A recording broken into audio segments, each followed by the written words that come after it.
check out the blooms. So much color in this bed right now. I am loving it.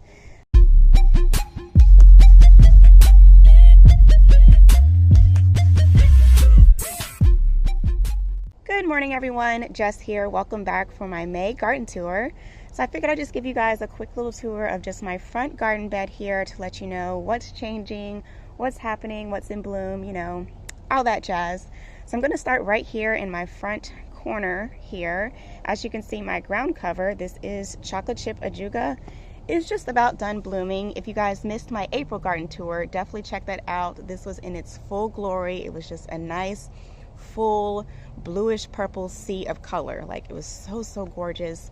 So the blooms are starting to die back now, and once they die back, I will have just the copper green tone foliage left here. And as you can see, it is putting out its runners.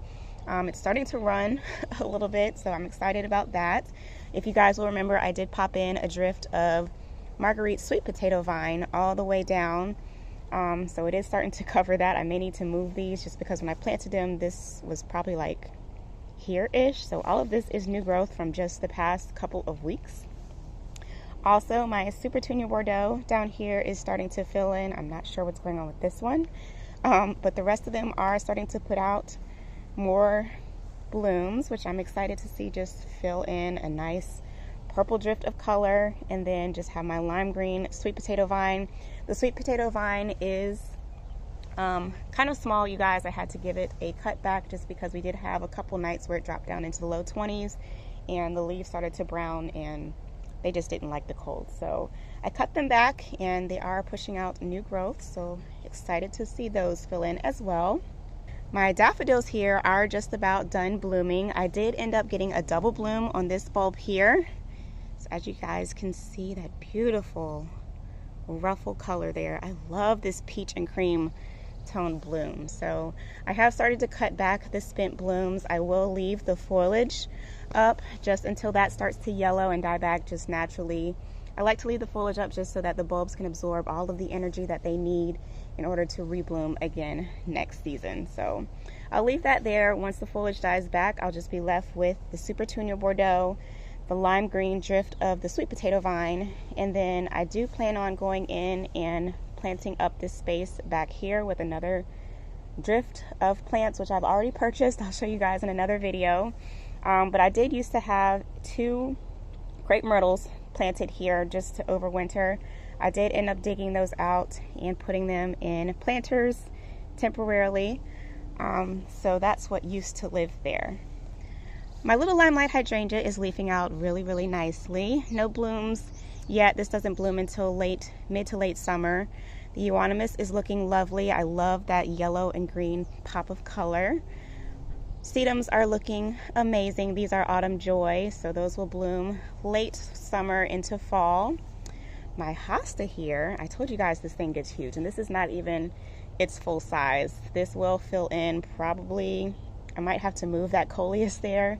It will fill in this entire area. So love that just bold, lush green foliage. As I just stated, I did pop in some coleus here that also I had to cut back because those got nipped with the cold. Heuchera is doing well, starting to bloom. This one is actually a little bit further ahead because this side gets more sun throughout the day. But just check out those blooms, you guys. So pretty. This one is called Primo Wild Rose by Proven Winners. My Lungwort is doing amazing, you guys. This thing is still blooming. It has been blooming since late February. We are now in May, so it's been doing awesome. Check out the blooms here.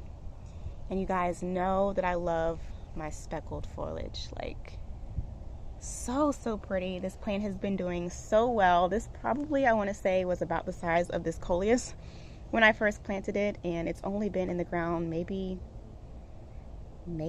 8 months about now, so it's been doing great.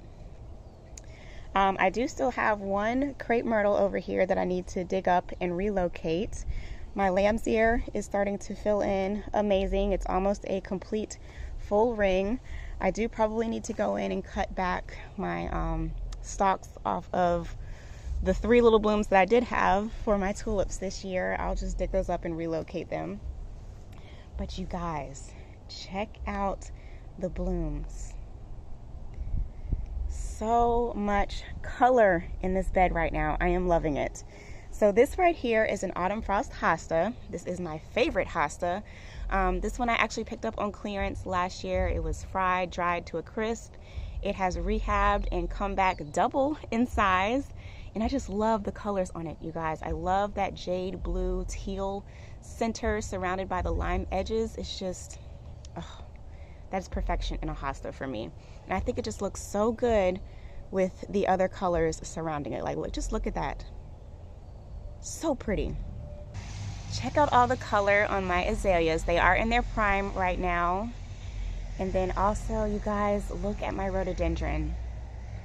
I believe this is called an English roseum, if I'm not mistaken. I'll have to look up the name and put that on the screen for you guys. But I just love the lilac purple of these blooms. So, so pretty. So this side is a little bit delayed in blooming just because this side gets far less sun. This is in full shade all day long. So hopefully these will open up a little bit later on within the season. And then I have another Autumn Frost Hosta here. This is a boxwood right there. And then my azalea here. So yeah, you guys, that is pretty much it. This concludes my May garden tour. I hope you guys enjoyed seeing what's currently happening in my garden. If you like this video, give it a thumbs up. Subscribe to my channel for more. And as always, thank you guys so much for watching. I'll catch you in the next one. Peace.